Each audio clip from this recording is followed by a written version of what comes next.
Knowing how to turn off, turn on, and force restart your iPhone 17 Pro is important, especially when your device freezes or needs a quick reboot.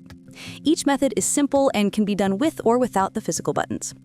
Here's how to turn off your iPhone 17 Pro using different methods.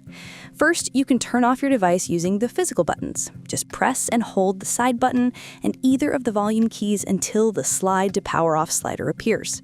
Then drag the slider to power off your device. You can also do this thing from the control center. Swipe down from the top right corner of the screen to pull down the control center.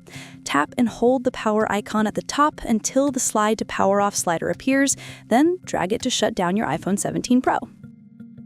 There's also a shutdown menu from the Settings app. So just open Settings, then tap General, scroll down and tap Shut Down. Then drag the slider to power off your device. Aside from that, you can also ask Siri to turn off your iPhone 17 Pro, but you need to set up Siri properly first before you can use this method. Now, to turn your iPhone 17 Pro back on, simply hold the side button until the Apple logo appears. Wait a few moments and you'll be taken to the lock screen. If your device becomes unresponsive, you can force restart it.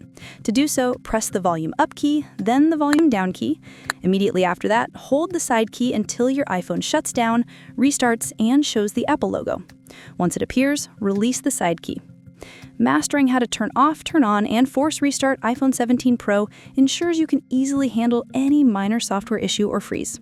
If this video helped you manage your iPhone better, please give it a like, or watch another video for more iPhone 17 Pro tips.